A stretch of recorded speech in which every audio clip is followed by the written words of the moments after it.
Alright, this is a quick overview of X-Plane for the iPad. X-Plane's been out on the PC and the Mac now for a few years. It's a great flight simulator, very detailed, and I think it's better than Microsoft Flight Sim myself. About the last year, they've had a version for the iPhone, several versions. The developer's outdone himself. He's actually put all the different versions into one, optimized for the iPhone, or I'm sorry, the iPad.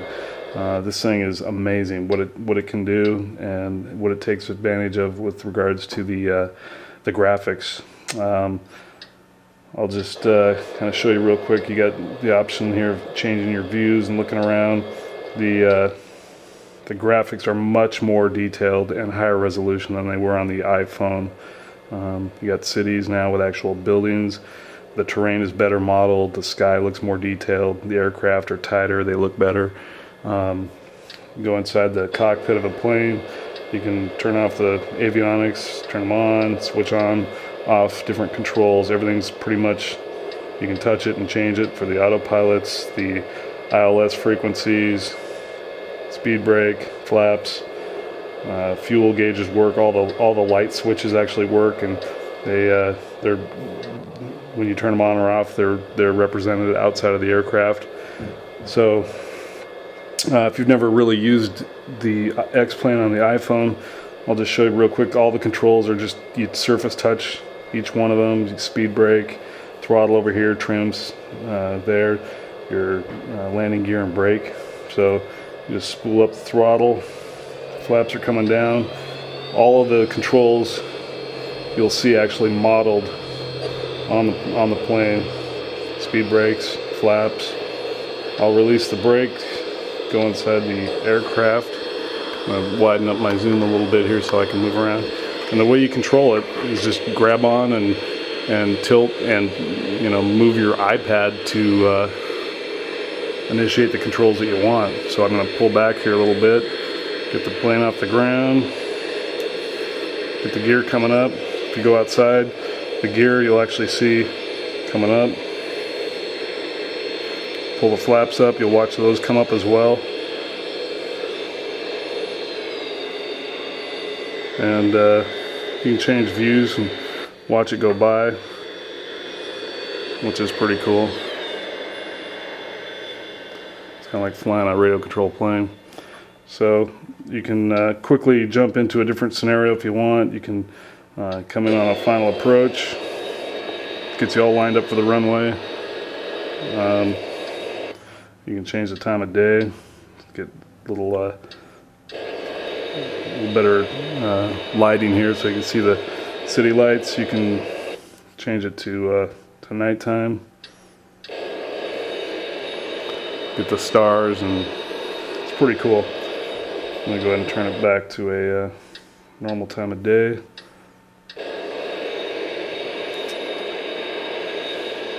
So that's kind of it in a nutshell as far as the overall controls, how it works.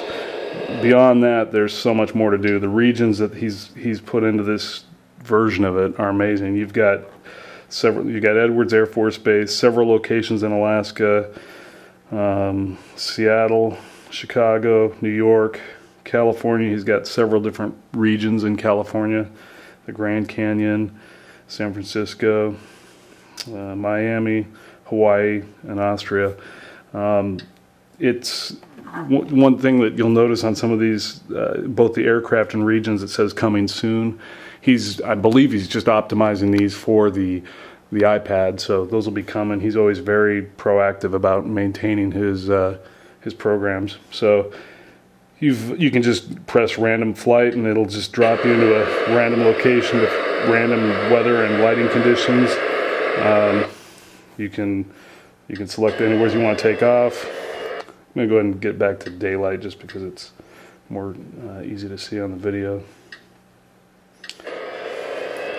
The weather conditions, you can change those dramatically as you want. You can change your visibility. You can have different various cloud layers, turbulence. You can see the plane is bouncing around a little bit, the airspeed's jumping around, so we're probably experiencing a bit of turbulence right now. We can go ahead and turn on the autopilot and auto throttles, it'll level off, go outside and just get an outside point of view. Like I said, I think the graphics are amazing for this game. It really shows off the capabilities of the iPad. Change the flap settings there, stabilize it. I'll show you some of the aircraft that are available. Got light, general aviation, single, twin engines, small jets, commercial, Airbus, Boeing. All the helicopters at this point say coming soon, so I'm assuming the developer is working on all that. You got military high-performance jets, SR-71, the B-1 bomber, B-2, the X-15, several military fighter jets, new and old, the space shuttle. The space shuttle's pretty cool in itself. Get this outside view, and you can see, you know, the re-entry, the heat that's generated, that plasma or whatever is going on there with the shuttle itself, and it's just pretty cool. You do a flyby, it just goes cooking by. So you can still control it as you begin to enter the atmosphere, and it's pretty tricky. You can certainly destroy the space shuttle if you don't handle it right. So you got that. You got a full approach. You can just do a final approach at Edwards, where you just come down at the steep angle. Runway's up there a ways. You can change the weather conditions for this and go 0 visibility. Not going to burn up all the time on that as well. Let's see. Fighter planes. There's various fighter planes that are armed, and you can engage a computer-controlled opponent. You can launch and land on an aircraft carrier, which is pretty difficult, but it's fun and definitely a challenge. It's depending on what region you're at, you'll be able to find the carrier.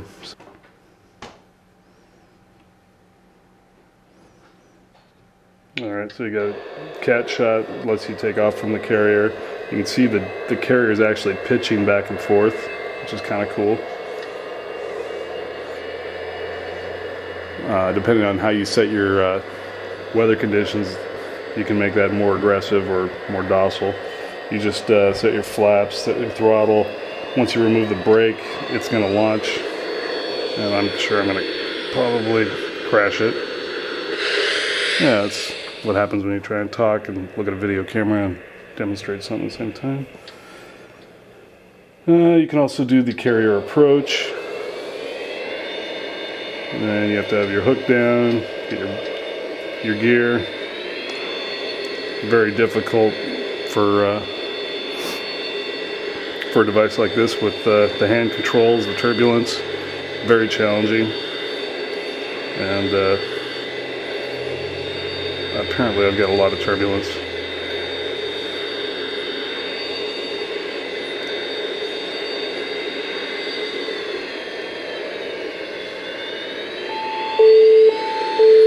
Yeah, it doesn't sound good. Yeah, so we just bit it. Another thing you can do is with the gliders. Let's see if I can get one of those going real quick.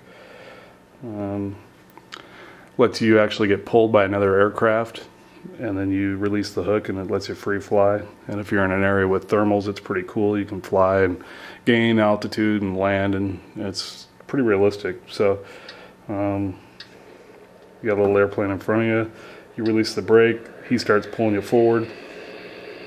You still have to maintain some control of your little glider.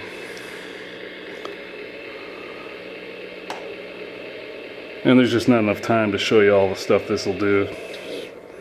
I just would highly recommend, if you're an aviation buff, to go ahead and get this from the App Store. It's $10. It's a steal at that, and it's a blast. You'll spend hours with it. So that's it. Thanks for watching, and shoot me a message if you have any questions.